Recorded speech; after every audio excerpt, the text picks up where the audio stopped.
Hi ಹಾಲ್ ಎಲ್ರಿಗೂ ದಶಮಿನುತ YouTube ಚಾನಲ್ಗೆ ಸ್ವಾಗತ. ನಾನು ವಿನುತಾ. ಎಲ್ಲರೂ ಹೇಗಿದ್ದೀರಾ? ಐ ಹೋಪ್ ಎಲ್ಲರೂ ಚೆನ್ನಾಗಿದ್ದೀರಾ ಅಂತ ಅನ್ಕೋತೀನಿ. ಇವತ್ತು ನಾನು ಮನೆಯಲ್ಲೇ ಬಾಯಲ್ಲಿಟ್ರೆ ತುಂಬಾ ಸ್ಮೂತ್ ಅಂಡ್ ಸಾಫ್ಟ್ ಆಗಿರೋ ರವೆ ಉಂಡೆನ ಯಾವ ರೀತಿ ಮಾಡೋದು ಅಂತ ಅಂದ್ಬಿಟ್ಟು ತೋರಿಸ್ತಿದ್ದೀನಿ, ಬನ್ನಿ.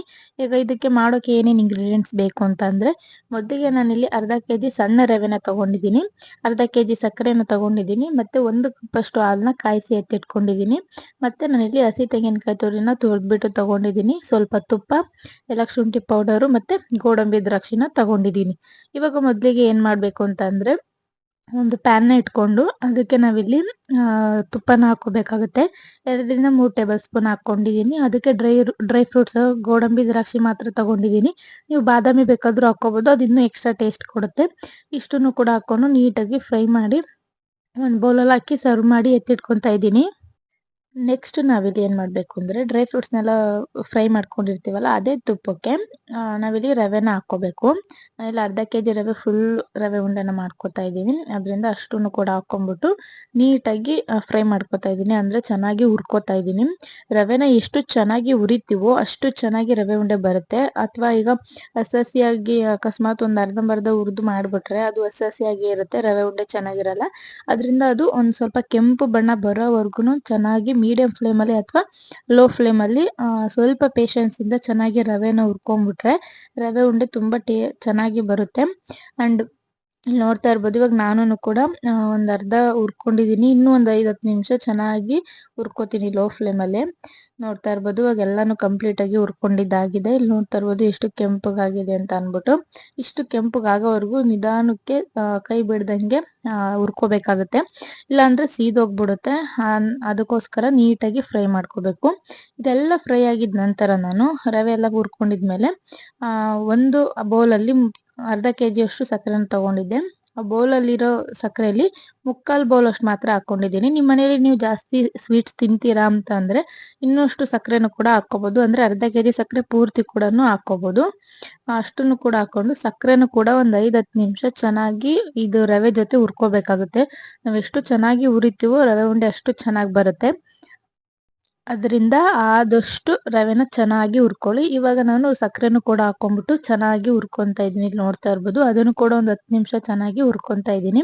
ಇವಾಗ ಸಕ್ಕರೆ ಎಲ್ಲಾನು ಕೂಡ ರವೆ ಜೊತೆ ಚೆನ್ನಾಗಿ ಮಿಕ್ಸ್ ಆಗಿದೆ. ಒಂದು 10 ನಿಮಿಷ ಅದನ್ನು ಕೂಡ ಚೆನ್ನಾಗಿ ಹುರ್ಕೊಂಡಿದ್ದೀನಿ. ಇವಾಗ ನಾವು ಸಕ್ಕರೆ ಮತ್ತೆ ರವೆ ಎರಡನ್ನೂ ಕೂಡ ಹುರ್ಕೊಂಡ್ಮೇಲೆ ಇವಾಗ ಇದಕ್ಕೆ ನಾನಿಲ್ಲಿ ಹಸಿ ತೆಂಗಿನಕಾಯಿ ತುರಿನ ಹಾಕೋತಾ ಇದ್ದೀನಿ. ಇದ್ರ ಜೊತೆಗೆ ಒಣ ಕೊಬ್ಬರಿನೂ ಕೂಡ ತುರಿದ್ಬಿಟ್ಟು ಹಾಕೋಬಹುದು. ಬಟ್ ಈ ಹಸಿ ತೆಂಗಿನಕಾಯಿ ತುರಿ ಹಾಕೋದ್ರಿಂದ ರವೆ ಉಂಡೆಗೆ ಒಂದು ಎಕ್ಸ್ಟ್ರಾ ಟೇಸ್ಟ್ ಸಿಗುತ್ತೆ. ಅಂದ್ರೆ ಹಸಿಯಾಗಿ ಇರುತ್ತೆ ಅಲ್ವಾ, ಅದನ್ನ ಒಂದ್ 5 ನಿಮಿಷ ಇದ್ರಲ್ಲಿ ರೋಸ್ಟ್ ಮಾಡ್ಬಿಟ್ರೆ ಅದು ಸ್ವಲ್ಪ ಕ್ರಿಸ್ಪಿ ಆಗುತ್ತೆ. ಅದರಿಂದ ಅದು ರವೆ ಉಂಡೆ ತಿನ್ಬೇಕಾದ್ರೆ ತುಂಬಾ ಚೆನ್ನಾಗಿರುತ್ತೆ. ಒಣ ಕೊಬ್ಬರಿ ಹಾಕೋದ್ರಿಂದನೂ ಚೆನ್ನಾಗಿರುತ್ತೆ, ಬಟ್ ಈ ತರ ಹಸಿ ತೆಂಗಿನಕಾಯಿ ತುರಿನ ಹಾಕೊಂಡ್ ಮಾಡ್ಕೊಳ್ಳೋದ್ರಿಂದನೂ ತುಂಬಾ ಟೇಸ್ಟಿ ಆಗಿರುತ್ತೆ. ನೀವು ಕೂಡ ಒಂದ್ಸರಿ ಟ್ರೈ ಮಾಡಿ.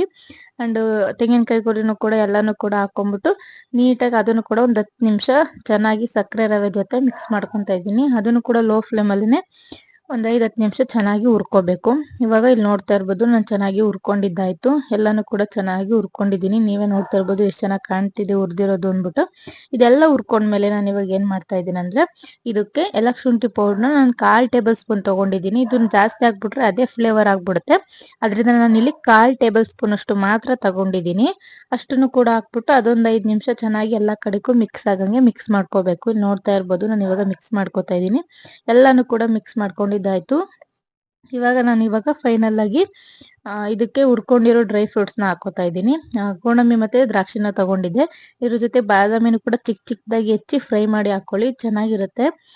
ಇವಾಗ ಡ್ರೈ ಫ್ರೂಟ್ಸ್ ಎಲ್ಲಾನು ಕೂಡ ಹಾಕಿ ಅದನ್ನು ಕೂಡ ನೀಟಾಗಿ ಎಲ್ಲ ಕಡೆಗೂ ಡ್ರೈ ಫ್ರೂಟ್ಸ್ ಮಿಕ್ಸ್ ಆಗಂಗೆ ಮಿಕ್ಸ್ ಮಾಡ್ಕೊತೀನಿ. ಇನ್ನೊಂದು 5 ನಿಮಿಷ ಎಲ್ಲಾನು ಚೆನ್ನಾಗಿ ಮಿಕ್ಸ್ ಮಾಡ್ಕೊಂಡ್ಬಿಟ್ರೆ ರವೆ ಉಂಡೆ ಕಟ್ಟಕ್ಕೆ ರವೆದೆಲ್ಲ ಹುರಿದಿರೋದು ರೆಡಿ ಆಗಿ ಹೋಗ್ಬಿಡುತ್ತೆ.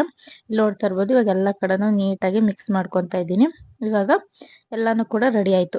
ಇದು ಫುಲ್ ರೆಡಿ ಆದ್ಮೇಲೆ ಇವಾಗ ಏನ್ ಮಾಡ್ಬೇಕು ಅಂದ್ರೆ, ಒಲೆ ಮೇಲಿಂದ ಕೆಳಗೆ ಇಳಿಸ್ಕೊಂಡ್ಬಿಟ್ಟು ಹಾಲು ಕಾಸ್ಕೊಂಡಿರ್ತೀನಿ ಅಲ್ವಾ, ಬೆಚ್ಚಗಿರೋ ಹಾಲನ್ನೇ ಹಾಕೊಂಡ್ಬಿಟ್ಟು ನೀಟಾಗಿ ಉಂಡೆ ಕಟ್ಕೋಬೇಕು. ಅಂದ್ರೆ ಇದು ರವೆದು ಹುರಿದಿರ್ತೀವಲ್ಲ, ಅದು ಸುಡ್ಬೇಕಾದ್ರೇನೆ ನಾವಿಲ್ಲಿ ರವೆ ಉಂಡೆನ ಮಾಡ್ಕೋಬೇಕಾಗುತ್ತೆ. ಅದನ್ನ ಆರಕ್ ಬಿಟ್ಬಿಟ್ಟು ಆಮೇಲೆ ಮಾಡ್ಕೊಂತೀವಿ ಅಂದ್ರೆ ರವೆ ಉಂಡೆ ಕಟ್ಟಕ್ ಬರಲ್ಲ.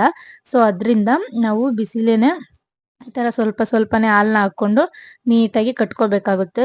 ತುಂಬಾ ಸುಡ್ತಿರುತ್ತೆ, ಆದ್ರೂನು ಉಂಡೆನ ಬಿಸಿಲಿದ್ದಾಗ ಕಟ್ಟಿದ್ರೇನೆ ಅದು ರವೆ ಉಂಡೆ ಬರೋದು, ಇಲ್ಲಾಂದ್ರೆ ಬರಲ್ಲ. ಹಾಲ್ನ ನೋಡಿ ಆಗದಂಗೆ ನೀಟಾಗಿ ಸ್ವಲ್ಪನೇ ಹಾಲ್ನ ಹಾಕೊಂಡ್ಬಿಟ್ಟು ಉಂಡೆ ಕಟ್ಕೊಂಡ್ಬಿಟ್ರೆ ರವೆ ಉಂಡೆ ರೆಡಿನೇ ಆಗೋಗ್ಬಿಡುತ್ತೆ. ಇಲ್ಲಿ ನೋಡ್ತಾ ಇರ್ಬೋದು, ನಾನು ಕೂಡ ಕಟ್ಟಿದ್ದಾಯ್ತು ಇದೇ ತರ ಎಲ್ಲಾನು ಕೂಡ ಕಟ್ಕೊಂತಾ ಇದ್ದೀನಿ.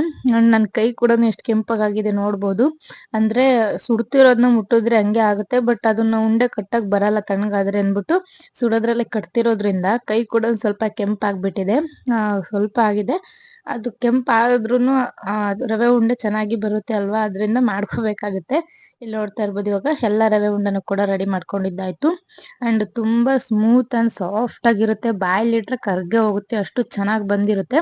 ನೀವು ಕೂಡ ಇದನ್ನ ಮನೇಲಿ ಒಂದ್ಸಲಿ ಟ್ರೈ ಮಾಡಿ. ವಿಡಿಯೋ ಇಷ್ಟ ಆದ್ರೆ ಲೈಕ್ ಮಾಡಿ, ಶೇರ್ ಮಾಡಿ, ಅಂಡ್ ಈ ರೆಸಿಪಿನ ನೀವು ಟ್ರೈ ಮಾಡಿ ಹೇಗ್ ಬಂದಿತ್ತು ಅಂದ್ಬಿಟ್ಟು ಕಮೆಂಟ್ ಬಾಕ್ಸ್ ಅಲ್ಲಿ ತಿಳಿಸಿ. ಅಂಡ್ ಯಾರೆಲ್ಲ ನನ್ನ ಚಾನಲ್ ಹೊಸದಾಗಿ ನೋಡ್ತಾ ಇದ್ದೀರಾ ಅವರು ಪ್ಲೀಸ್ ಸಬ್ಸ್ಕ್ರೈಬ್ ಮಾಡ್ಕೊಂಡು ನೋಡಿ. ಅಂಡ್ ನನ್ನ ಪ್ರತಿಯೊಂದು ವಿಡಿಯೋಸ್ ನೋಟಿಫಿಕೇಶನ್ಗೋಸ್ಕರ ಬೆಲ್ ಐಕಾನ್ನ ಕ್ಲಿಕ್ ಮಾಡಿ. ಎಲ್ರಿಗೂ ನೆಕ್ಸ್ಟ್ ವ್ಲಾಗಲ್ಲಿ ಸಿಗ್ತೀನಿ. ಅಲ್ಲಿವರೆಗೂ ಟೇಕ್ ಕೇರ್, ಬಾಯ್.